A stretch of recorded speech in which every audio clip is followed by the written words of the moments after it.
আজকে যে গল্পটি দেখবে তা একটি সত্য ঘটনা থেকে সংগ্রহ করা হয়েছে। এক শহরে বাস করত এনা নামে একজন ভদ্রমহিলা। তিনি ছিলেন সিঙ্গেল মাদার। তার ৩ জন সন্তান ছিল। বড় ছেলে জন, তার বয়স ছিল ১০ বছর। তারপর মেজ মেয়ে টিনা, তার বয়স ১৩ বছর। আর ছোট মেয়ে ববি, তার বয়স ছিল মাত্র ৬ বছর। এনা সারাদিনে ৩টা জায়গায় কাজ করত। মাস শেষে যে টাকা সে পেত তা দিয়ে ৩ সন্তানের লালন পালন করত। প্রতিদিনের ন্যায় আজও এনা কাজের জন্য বের হচ্ছে। ঠিক তখনই তার মেয়ে ও ছেলে এসে বলল, মা, এই বাসা ভালো লাগে না, অন্য বাসা নাও। হ্যাঁ মা, আমরা ছোট্ট একটা বাসা নিয়ে থাকি। আমার বন্ধুরা অনেক বড় বাসা নিয়ে থাকে। বাবা, তোমার মা তো গরিব, কি করে বড় বাসা নিয়ে থাকবে? চিন্তা করো না, একদিন ঠিক ম্যাজিকের মতো আমাদেরও অনেক কিছু হবে। তখন আমরা অনেক বড় লোক হয়ে যাব। কি যে বললো মা। তোমরা দোয়া করো, সৃষ্টিকর্তার কাছে চাও, একদিন ঠিকই হবে। আচ্ছা, ঠিক আছে, আমি বের হলাম। ঠিক আছে মা। আপু, আমরা কি সত্যি বড়লোক হব?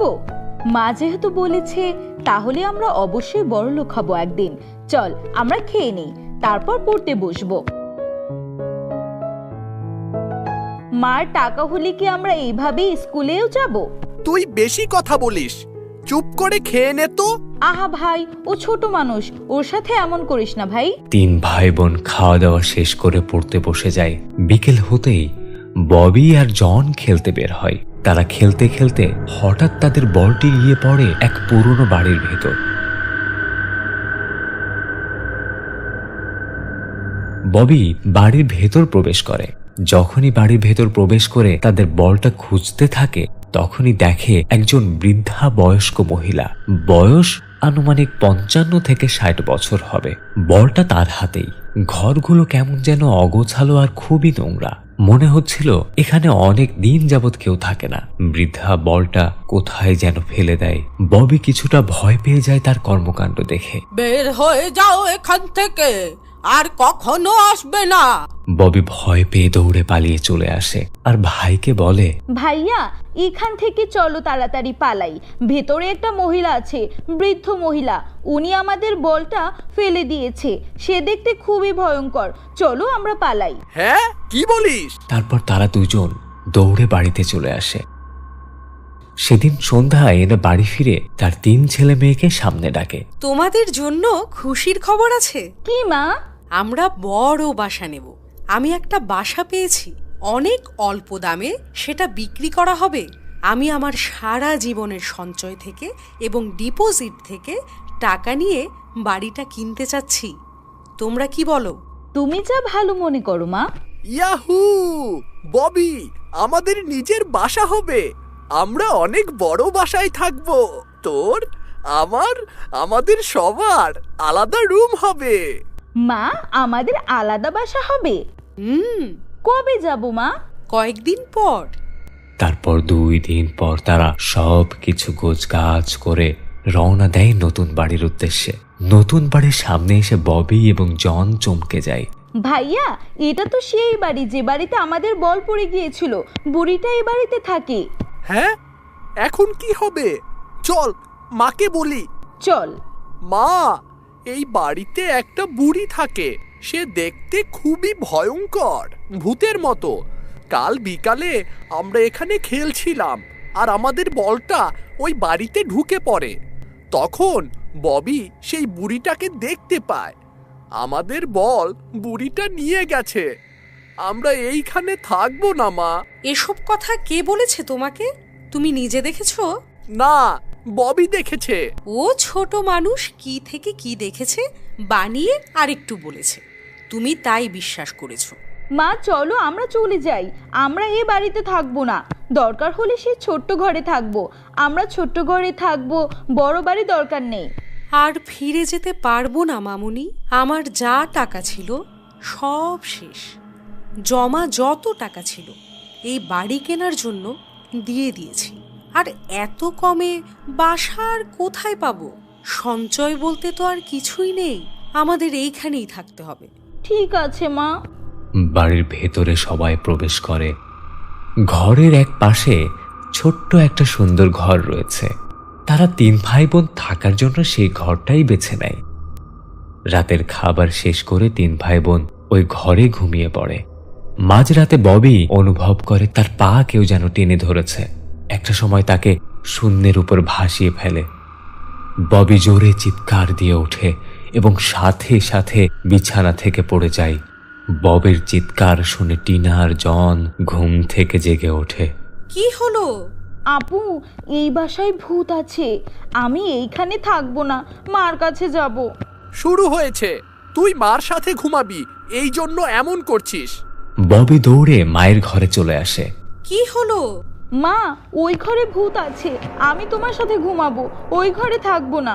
ঠিক আছে মামুনি। পরদিন সকালে এনা কাজে বেরিয়ে গেল। এদিকে 3 ভাই বোন নাস্তা শেষ করে বাড়ির সামনের মাঠে খেলা করতে গেল। খেলতে খেলতে তাদের এক সময় চোখ পড়ল বাড়ির ঠিক পেছনে ছোট্ট একটা ঘর। কিছুক্ষণ তাকিয়ে দেখতে পাই সেখানে গতকালকের সেই বুড়ি বাচ্চাদের দিকে কেমন ভয়ঙ্কর ভাবে তাকিয়ে আছে। টিনা কিছুটা ভয় পেয়ে সবাইকে নিয়ে ঘরে চলে আসে। রাতে মা বাড়ি ফিরে আসলে টিনা বলল, মা, আমাদের বাড়ির পেছনে একটা ছোট্ট ঘরে ভয়ঙ্কর একটা বুড়ি থাকে। সে এই বাড়িতে অনেক দিন যাবত থাকে, তার আপন বলতে কেউ নেই। তাছাড়া সে তো তার ঘরের মধ্যেই থাকে, তাহলে আমাদের সমস্যা কোথায়? আমি যতটুকু জেনেছি উনি ঘর থেকে তেমন একটা বেরও হন না, উনার ঘরের মধ্যেই থাকেন। মা, ওনাকে দেখলেই অনেক ভয় লাগে, দেখতে কেমন ভূতের মতো লাগে। ছি মা, মানুষের সম্পর্কে বলতে হয় না এসব। এখন ঘুমিয়ে পড়ো, যাও। তারপর ববি মায়ের সাথে ঘুমায়। টিনা আর জন তাদের ঘরেই ঘুমায়। মাঝরাতে জন অনুভব করলো তার গলা কেউ যেন চেপে ধরে রেখেছে। জন কিছুতেই দম নিতে পারছিল না। কোনোভাবে সে বিছানা থেকে উঠে এবং দৌড়ে মায়ের ঘরে চলে যায়। মা, ও মা, ববি ঠিকই বলেছে, ওই ঘরে ভূত আছে। আমিও তোমার সাথে ঘুমাবো, ওই ঘরে আর যাব না। তোরা বোধ হয় স্বপ্ন দেখেছিস। আচ্ছা, আয় আমার পাশে, এসে ঘুমা। কিছুক্ষণ বাদে টিনাও দৌড়ে চলে আসে। একা একা তারও খুব ভয় করছে।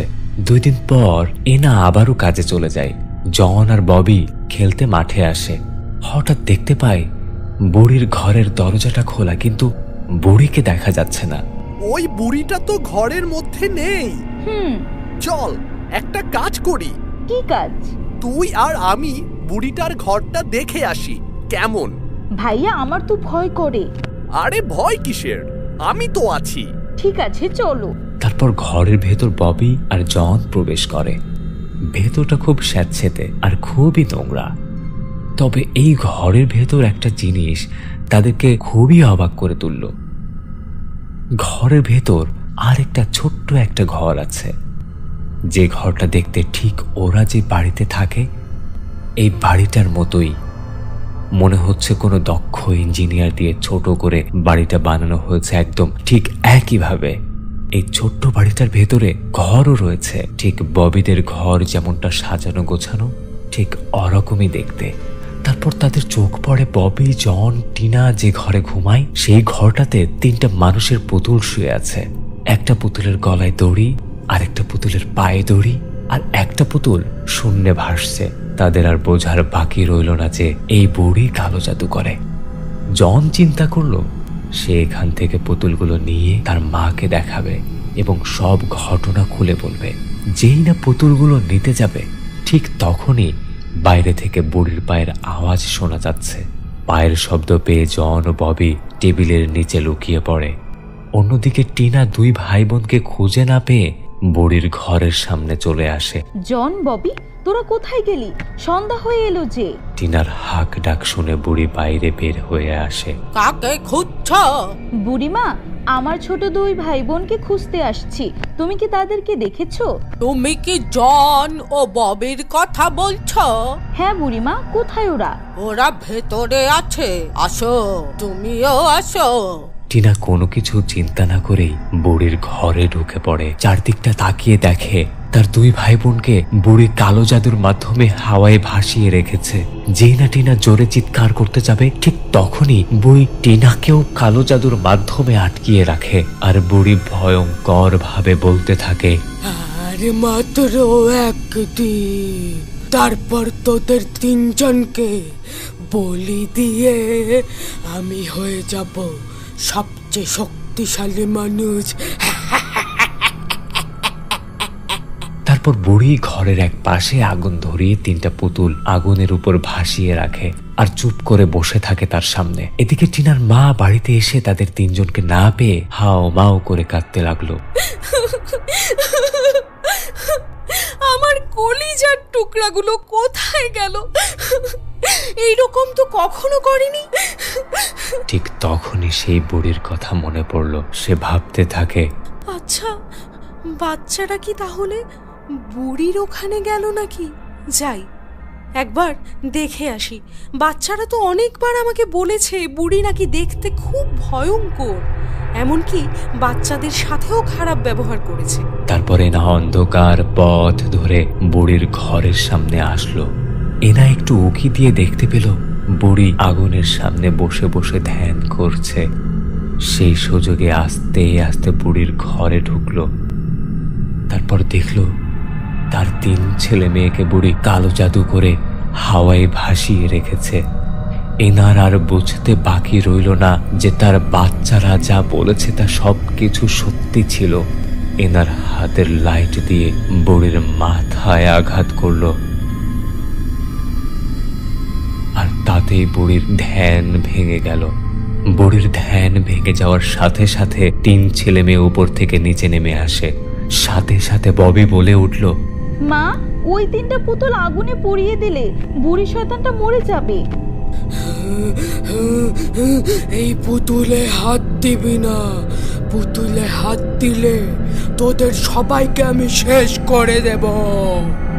বুড়ি এই কথা বলে এনাকে কালো জাদু করে হাওয়াতে ভাসিয়ে দেয়। অন্যদিকে জন দৌড়ে গিয়ে পুতুল 3টাকে আগুনে ফেলে দেয়। সাথে সাথে বুড়ি আগুনে পুড়ে যায় আর চিৎকার করে বলতে থাকে, আমাকে ছেড়ে দে, ছেড়ে দে আমাকে। তোর মতো শয়তানকে ছেড়ে দিলে আমার পাপ হবে। তারপর বুড়ি আগুনে পুড়তে পুড়তে সেখানেই মারা যায়।